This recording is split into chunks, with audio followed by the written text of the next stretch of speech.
The notification sound cut through the darkness of our loft at 2:47 a.m., and I knew my marriage was over before I even opened my eyes. Lily stirred beside me, her hand instinctively reaching for her phone on the nightstand. In the blue glow of the screen, I watched my wife of 3 years read a message that made her smile in a way she hadn't smiled at me in months. The kind of smile that used to be mine alone, back when we first moved into this converted warehouse space in downtown Cleveland, back when she used to photograph me instead of mysterious clients who required late-night sessions. Before we dive deeper into this story, I have one small request. Please subscribe, drop a like, comment, and hit that hype button to boost this channel so more people can discover these incredible Reddit stories. "Work emergency," she whispered, thinking I was still asleep. "Gotta go handle something at the studio." I kept my breathing steady, staying completely still while she gathered clothes from our shared dresser. The floorboards creaked under her feet as she tiptoed around our exposed brick walls, past the industrial windows that overlooked the city's sleeping skyline. 3 years ago, this place had been our dream. Now it felt like a mausoleum for everything we'd built together. The front door clicked shut, and I was alone with the truth I'd been avoiding for weeks. My name is Kyle Morrison, I'm 29 years old, and I sell enterprise software solutions to mid-sized manufacturing companies. It's boring work that pays well, which is how I afforded half of this $1,500 a month loft, while my artistic wife pursued her passion projects between sporadic photography gigs. I grabbed my laptop and did what any suspicious husband in the digital age does. I checked our phone records online. Lily's number had been exchanging texts with someone labeled E since last Tuesday. 47 messages yesterday alone, mostly between midnight and 3 a.m. The same E who'd been calling her during my work hours, always when she thought I wouldn't notice. My hands shook as I scrolled through the data. 3 years of marriage, and it all came down to a phone bill that told the story she wouldn't. The betrayal cut deeper than I'd expected, but underneath the pain was something else. Something cold and calculating that I didn't recognize in myself. I'd always been the understanding husband, the supportive partner who picked up the slack when Lily's art wasn't paying the bills. When she needed new camera equipment, I covered it. When she wanted to renovate the studio space she shared with her business partner Jess, I wrote the check. When her parents criticized her unstable career choices, I defended her at every family dinner. But understanding husbands finish last, apparently. The sun was rising over Lake Erie when Lily finally came home, her hair messy and her makeup smudged. She found me in the kitchen, making coffee with the expensive beans she'd insisted we needed. "You're up early," she said, avoiding eye contact. "Couldn't sleep," I replied, handing her a mug. "How was the emergency at the studio?" She took the coffee without meeting my gaze. "Just some lighting issues. Nothing major." I nodded, sipping my drink while studying her face. 3 years of marriage had taught me to read her tells. The way she touched her neck when she lied, how her voice got slightly higher when she was nervous. Right now, she was doing both. "That's good," I said. "I was worried when you got that text so late. Must be nice having clients who trust you enough to call at any hour." Her hand went to her neck. "Yeah, it's part of the business." I finished my coffee and rinsed the mug in our industrial-style sink. "I've got that big presentation today with the Peterson manufacturing account. Might be home late." "Okay," she said, relief flooding her voice. "I'll probably be at the studio most of the day anyway. Jess and I have a lot of catching up to do." I kissed her forehead, tasting lies and someone else's cologne. "Have fun with Jess." The Peterson presentation went better than expected. I closed a $60,000 deal while my personal life crumbled in the background, which pretty much summed up my entire existence. My coworker Shannon Martinez, a sharp-tongued account manager who'd been trying to steal my clients for 2 years, actually congratulated me. "Didn't think you had it in you, Morrison," she said, leaning against my cubicle wall. "You've seemed distracted lately." Just focused on the work, I replied, shutting down my laptop. Speaking of which, I need to head out early today. Shannon raised an eyebrow. Hot date with the wife? Something like that. Instead of going home, I drove to Lily's studio in the Arts District. She shared the space with Jess Hartwell, a gossipy photographer who specialized in wedding portraits and had never met a secret she couldn't spill after 2 drinks. The studio occupied the ground floor of a converted textile factory, all exposed pipes and polished concrete floors that looked great in Instagram photos but were hell on your feet after a full day. I parked across the street and waited. Through the large windows, I could see Lily moving around inside, but she wasn't alone. A tall guy with dark hair and expensive sneakers was helping her adjust lighting equipment. Even from a distance, I could see the familiar way they moved around each other, the casual touches that spoke of intimacy. My phone buzzed with a text from Lily. "Working late again tonight. Don't wait up." I took photos with my phone, making sure to capture timestamps and clear images of both faces. The guy looked familiar, but I couldn't place him until he turned toward the window. Ethan Walsh, Lily's ex-boyfriend from college, the failed musician who'd broken her heart 5 years ago by choosing his band over their relationship. She'd cried for weeks when he left for Los Angeles to make it big. Apparently, he was back. They worked for another hour, their body language becoming increasingly intimate. When Ethan's hands lingered on Lily's waist while positioning her for a test shot, I'd seen enough.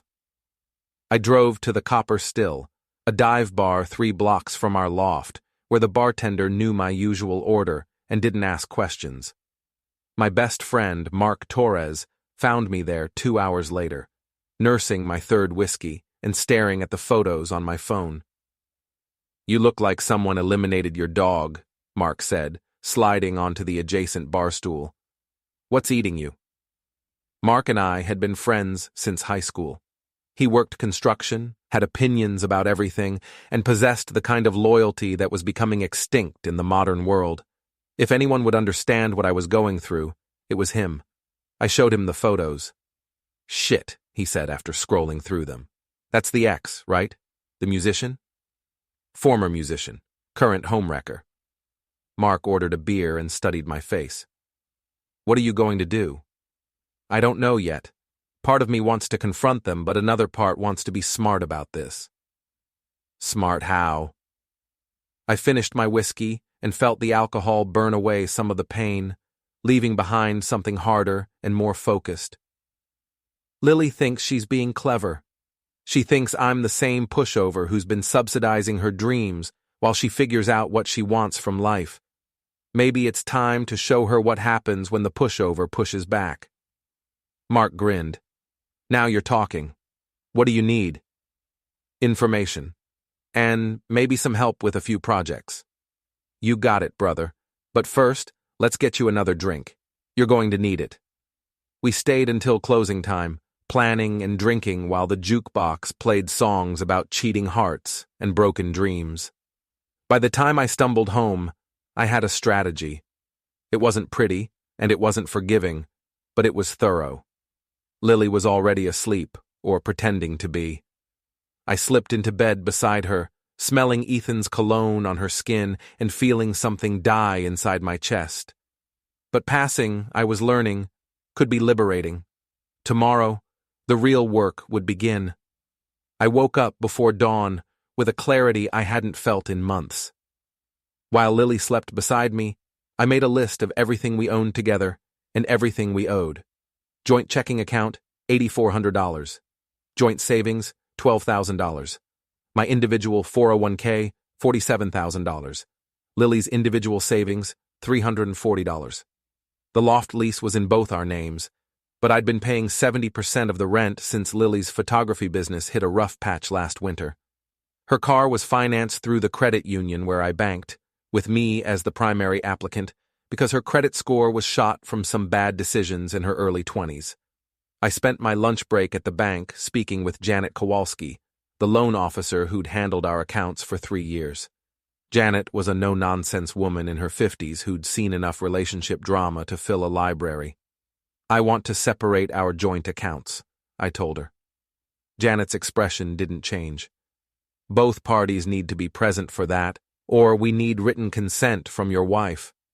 What if I just withdrew my contributions and opened a new individual account? That's within your rights, as long as you're not violating any court orders or legal agreements. I wasn't, yet. There's something else, I said. The car loan for my wife's Honda.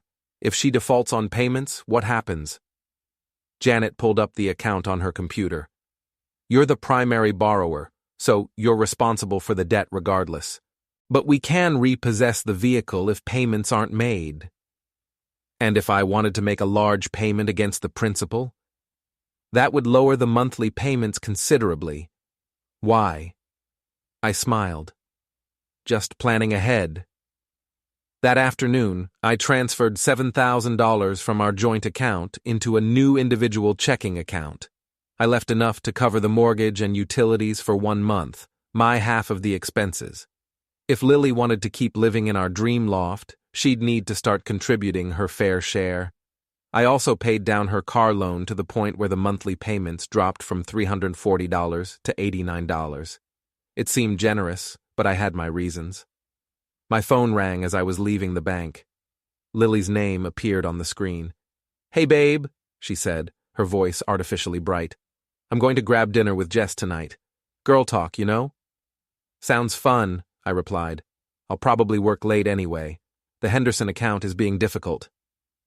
You work too hard, she said, and I could hear genuine affection in her voice. It made everything worse, somehow. I love you. Love you too, I lied. After hanging up, I drove to Jess's apartment complex. Her car was in its assigned spot, and the lights were on in her second-floor unit. I could see her silhouette moving around inside, clearly not at dinner with my wife. Instead of going home, I parked outside the Copper Still and waited. At 8:30 p.m., Lily's Honda pulled into the motel parking lot across the street. She got out and knocked on the door of room 237.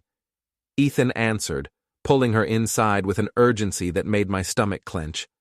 I took more photos, including clear shots of the license plates and the motel's illuminated sign with its timestamp.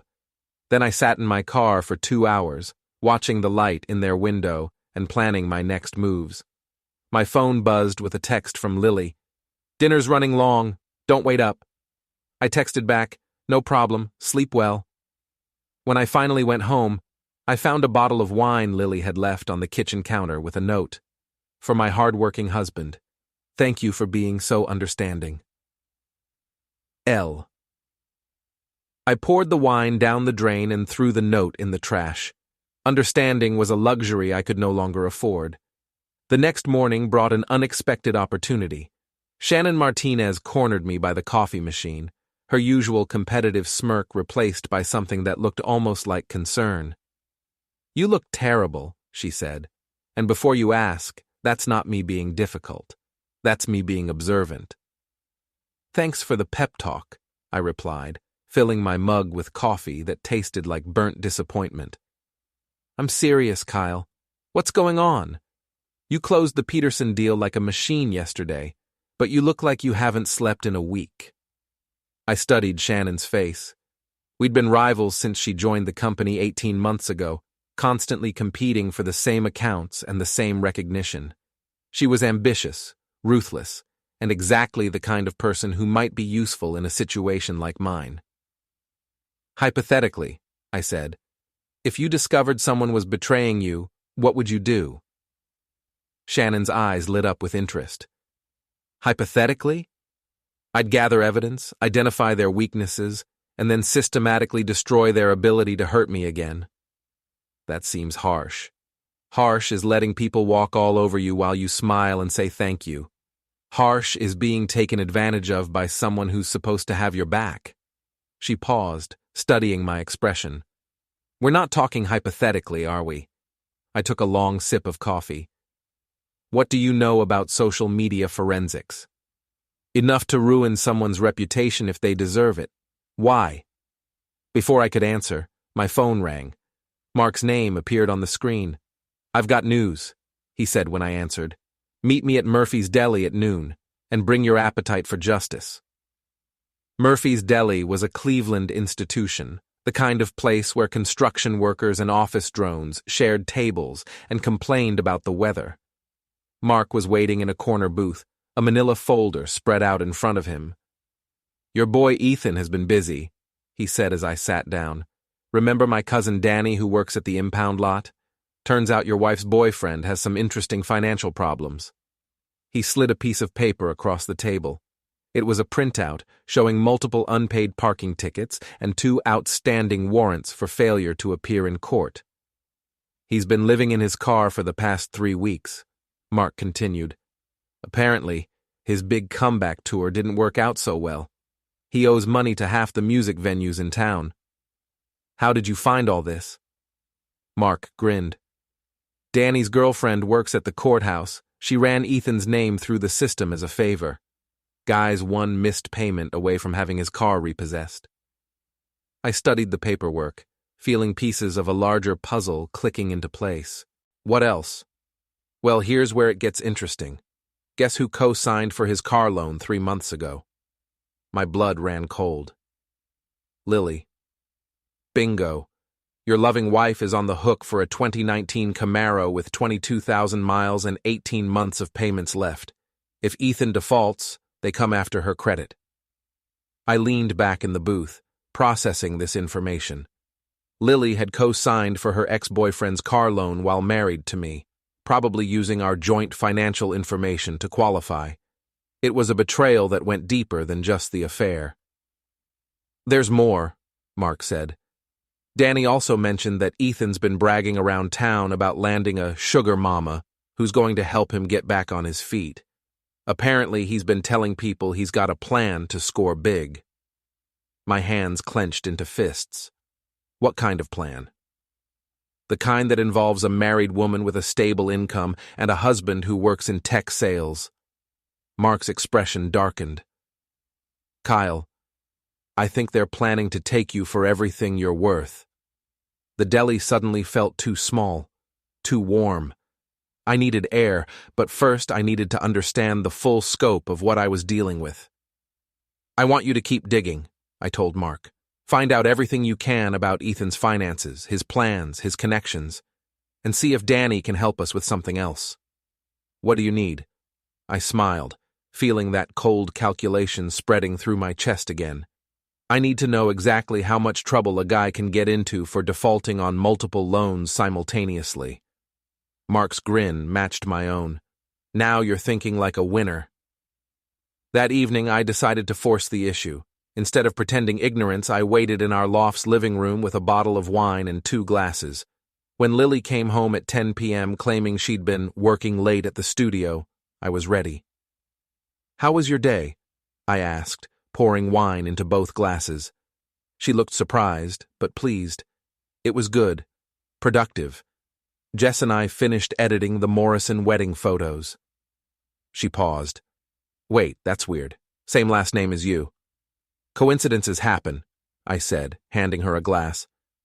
"Tell me about this big project you've been working on, the one that's been keeping you out so late." Lily's hand went to her neck, her tell. "It's just a portrait series. Nothing too exciting." "With Jess?" "Yeah, with Jess." I nodded, taking a sip of wine. "That's funny because I drove by Jess's apartment tonight around 8. Her car was there, and I could see her watching TV through the window." The color drained from Lily's face. "Maybe she went home early." "Maybe."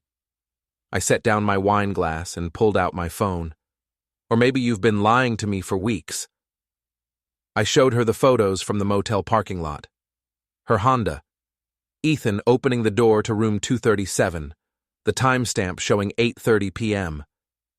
Lily stared at the screen, her mouth opening and closing without sound.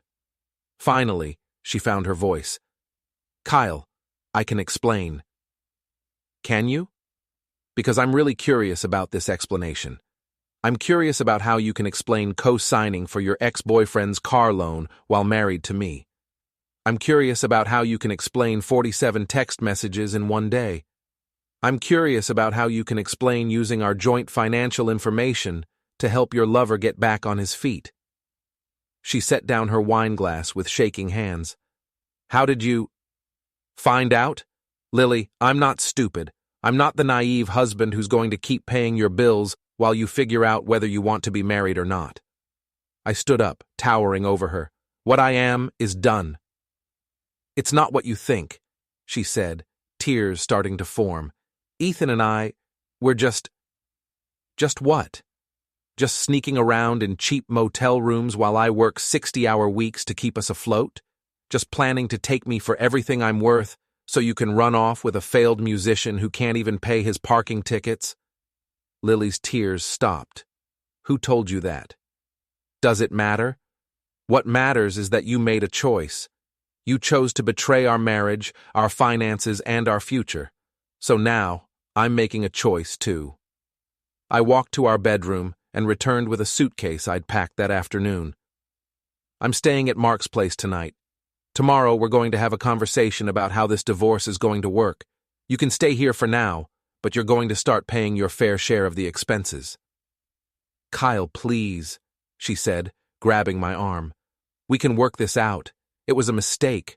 I was confused. I looked down at her hand on my arm, then back at her face. You know what confuses me, Lily. I've been supporting your dreams for 3 years. I've paid for your equipment, your studio space, your car, your health insurance. I've defended you to your parents, my parents, and anyone else who questioned whether you were serious about building a career. I gently removed her hand from my arm. And this is how you repay me. By sneaking around with your ex-boyfriend and planning to financially destroy the man who's been keeping you afloat. That's not true, she whispered. Isn't it? Then explain the co-signed loan. Explain why Ethan's been telling people he's found a sugar mama who's going to help him get back on his feet. Lily's face crumpled. He said you'd never understand. He said you were holding me back from my real potential. My real potential? I laughed, but there was no humor in it. Lily, I've been your biggest supporter since the day we met. The only person holding you back is you. I picked up my suitcase and headed for the door. Think about what you really want, because when I come back tomorrow, we're going to start dividing up our life, and I promise you, it's not going to be as generous as you're used to. The door closed behind me with a finality that echoed through the hallway. In the parking garage, I sat in my car for 10 minutes, letting the reality of the situation sink in. My marriage was over, but my revenge was just beginning. The next 3 weeks passed in a blur of legal consultations, financial maneuvering, and cold, calculated planning. I stayed at Mark's apartment while Lily remained in our loft, probably assuming I'd come crawling back like I always did when we fought. She was wrong. Shannon proved to be an invaluable ally. Her expertise in social media and her complete lack of sentimentality made her perfect for the more delicate aspects of my plan. We spent lunch breaks crafting a strategy that would systematically dismantle Lily's support network while protecting my own interests. The key, Shannon explained over coffee, is to let people discover the truth organically. If you just start telling everyone she's cheating, you look like the bitter ex-husband. But if the evidence speaks for itself, they draw their own conclusions, I finished. Exactly. And once people lose trust in someone, they rarely get it back. Meanwhile, Mark and his cousin Danny were handling the more practical elements.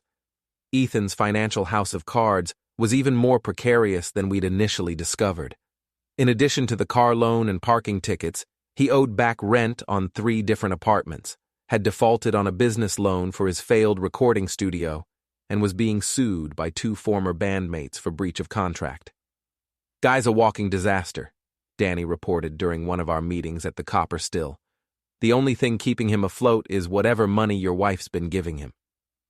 That money, I'd discovered, was coming from a credit card Lily had opened without telling me. She'd been using our joint financial information to qualify for a $10,000 limit, then cash advancing money to support Ethan's lifestyle. It was fraud, technically, but proving it would require more legal drama than I wanted to deal with. Instead, I chose a more direct approach. On a Thursday evening, I returned to the loft while Lily was at her studio session. I'd been monitoring her location through the Find My Friends app we'd set up months ago for safety reasons. She was at the same motel, room 237, probably thinking she was being clever. I packed the rest of my belongings methodically, leaving behind anything we'd purchased together. I also left a few surprises, printed copies of all the evidence I'd gathered, organized in neat folders and labeled with dates and times, the motel photos, the financial records showing her secret credit card, the documentation of Ethan's outstanding debts and warrants. But the real surprise was in the kitchen, a formal notice that I was terminating our joint lease agreement. Per the terms of our rental contract, either party could end the lease with 60 days' notice and forfeiture of the security deposit. Lily would have 2 months to find a new place to live or convince the landlord to let her sign a new lease on her own. Given her credit score and employment history, I doubted Mrs. Kowalski would approve her as a solo tenant. I also left a letter. Lily, I've moved out permanently. The evidence in these folders explains why. You have 60 days to find alternative housing arrangements. I've canceled my contributions to all joint accounts effective immediately, so you'll need to cover the full rent and utilities if you want to stay. The Honda's loan has been restructured. The payments are now $89 per month instead of $340, which should help with your budget. However, you're still responsible for the full amount, and any defaults will affect your credit score. I've filed for divorce. My attorney will contact you next week to discuss asset division and debt responsibility. Given the circumstances, I don't expect this to be a complicated process. I hope Ethan is worth it. Kyle.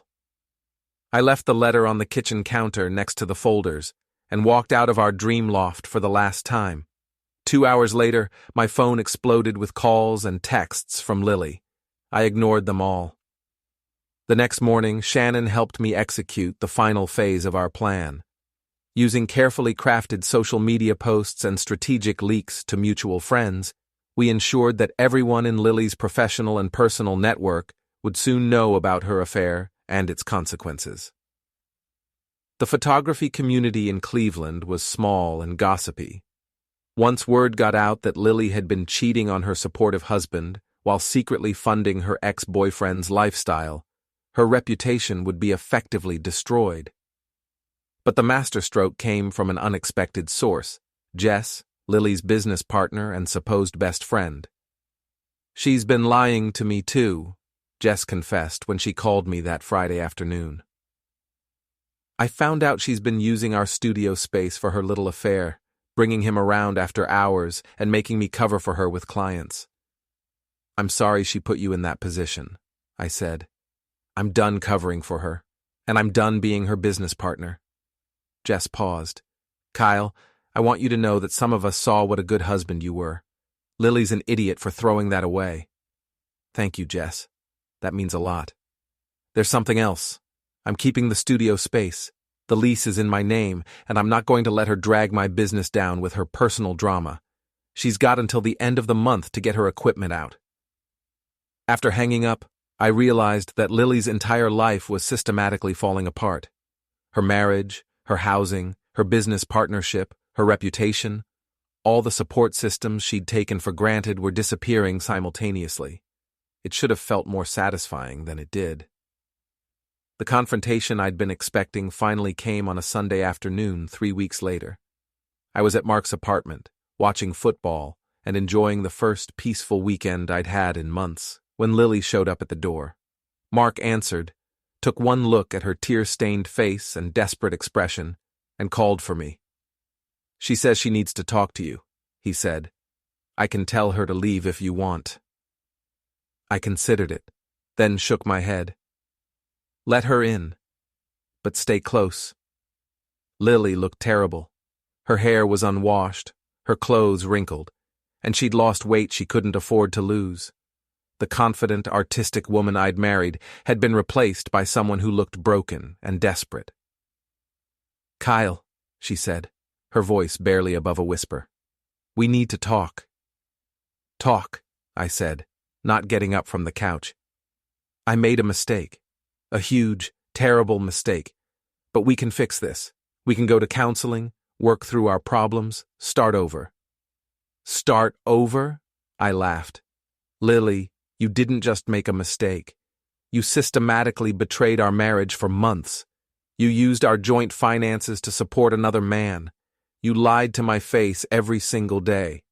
I know, but nothing. You made your choice when you started sleeping with Ethan. You made your choice when you co-signed for his car. You made your choice every time you looked me in the eye and lied about where you'd been. Tears streamed down her face. I was confused. I didn't know what I wanted. Well, now you do. You wanted Ethan. Congratulations, you can have him. He's gone, she whispered. I raised an eyebrow. Gone? He left town last week, said the pressure was too much, that he couldn't handle the drama. He took the car and disappeared. I'm still responsible for the loan, but I can't even find him.